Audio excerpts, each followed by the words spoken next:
समीर और उसके दोस्तों को हर यंगस्टर की तरह ट्रैवल करने का बहुत शौक था और उस साल समीर ने अपने दोस्तों के साथ नैनीताल जाने का प्लान बनाया था। उसके दोस्त रवि और नवीन दोनों ने अपनी बाइक निकाली और वो तीनों चल पड़े नैनीताल की रोड ट्रिप पर वो रोड ट्रिप उन्हें कितना बदलने वाली थी यह किसी को भी नहीं पता था। प्लान बनाने वाले समीर को ना ही शैतान में और ना ही भगवान में जरा सा भी भरोसा था, पर इस ट्रिप पर उसके सारे बिलीव्स बदलने वाले थे। समीर और उसके दोस्त ट्रिप के दूसरे दिन ही कहीं बाहर घूमकर अपने होटल वापस जा रहे थे, पर रास्ते में उन्होंने खुद को नैनीताल से करीब 3 किलोमीटर दूर बोवाली रोड पर पाया। वहां पहुंचते पहुंचते शाम हो चली थी और सूरज ढलने में अभी भी करीब 1 घंटा बाकी था। अपने खुराफाती दिमाग के चलते उन्होंने वो जगह एक्सप्लोर करने की सोची और इसी के चलते उन्होंने अपनी बाइक एक बहुत पुराने लोहे के गेट के सामने रोक दी।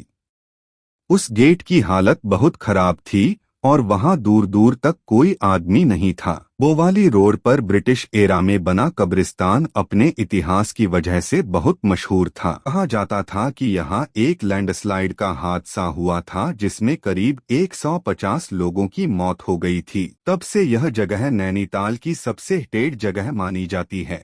पर समीर और उसके दोस्त इन कहानियों को सुनने के बाद भी उस जगह को एक्सप्लोर करने के लिए अपनी बाइक से उतर गए और कब्रिस्तान के अंदर बिना कुछ सोचे चलने लगे।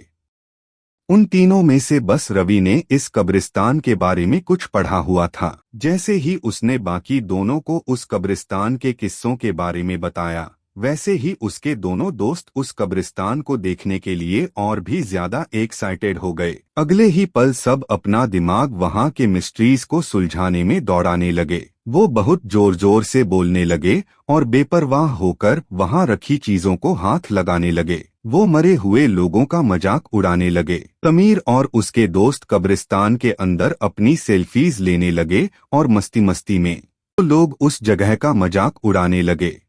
अनजाने में यह सब करते हुए उन्हें हल्का सा भी अंदाजा नहीं था कि इसका अंजाम कितना बुरा हो सकता था।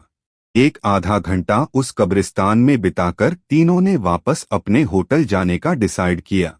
वो अपनी बाइक स्टार्ट करके वापस रोड पर निकल पड़े कि तभी उन्हें पहली बार कुछ अजीब लगा। बस 1 किलोमीटर की ड्राइव के बाद ही समीर और उसके दोस्तों को एक बहुत ही अजीब सी थकान होने लगी और उन्हें अपने पूरे शरीर में बहुत तेज दर्द महसूस होने लगा। वो दर्द धीरे धीरे और बढ़ने लगा, मानो उनके शरीर से कोई उनकी जान निकाल रहा। वो तीनों दर्द सहते सहते किसी तरह रोड पर अपनी आंखें टिकाए बस होटल की तरफ अपनी बाइक चला रहे थे।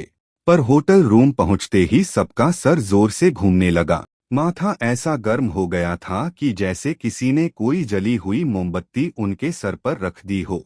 वो तीनों बुखार से कांपने लगे और तब उन्हें पहली बार अपने साथ किसी के होने का एहसास होने लगा, जैसे वो अकेले नहीं है और उनके साथ उस कब्रिस्तान से कोई और भी आया है। तभी रवि को रूम के शीशे में दिखा कि कुछ काले साए समीर और नवीन के अंदर से उनकी जान खींच रहे हैं और वो लोग धीरे धीरे बेहोश हो रहे हैं। लेकिन इससे पहले रवि कुछ कर पाता, उसे चक्कर आने लगे और वो भी बेहोश हो गया। कुछ देर बाद समीर की आंख खुली तो वो और उसके दोनों दोस्त उसी कब्रिस्तान में थे। वो तीनों वहां से बाहर निकलने का रास्ता ढूंढ रहे थे, लेकिन बहुत देर तक भटकने के बाद भी तीनों को बाहर का रास्ता नहीं मिल रहा था। वो उसी कब्रिस्तान में कैद हो चुके। रात के अंधेरे में गलती से समीर ने अपना पैर एक कब्र पर रख दिया। उसने नीचे देखा तो वहां नवीन का नाम लिखा था। उसी के बगल में एक और कब्र थी, उस पर रवि का नाम था। जब उसने ध्यान से देखा तो तीसरी कब्र पर समीर उसका खुद का नाम लिखा था। यह देखकर उसका दिल जोर से धड़कने लगा। तभी समीर के पैरों पर कुछ लुढ़कता हुआ आकर लगा। जब समीर ने देखा तो वो रवि का कटा हुआ सर था। समीर की आंखें फटी की फटी रह गई। उसने चिल्लाते हुए जैसे ही अपने दोस्त नवीन की ओर मुड़कर देखा तो नवीन की आंखें काली पड़ चुकी थी और वो समीर को गर्दन टेढ़ी करके घूरने लगा। इससे पहले समीर कुछ कर पाता, नवीन ने उसकी गर्दन पकड़कर उसे हवा में उठा लिया। समीर दर्द से छटपटाने लगा कि तभी रवि ने उसे बेहोशी की हालत से उठाया। वो तीनों अभी भी उसी होटल रूम में थे और जो समीर ने देखा वो एक सपना था। जब समीर ने अपना सपना नवीन और रवि को बताया तो उन दोनों ने जो कहा उसे सुनकर तीनों का दिल दहल उठा। रवि और नवीन ने समीर को बताया कि उन्होंने भी हूबहू वैसा ही सपना देखा है जैसा समीर ने देखा है।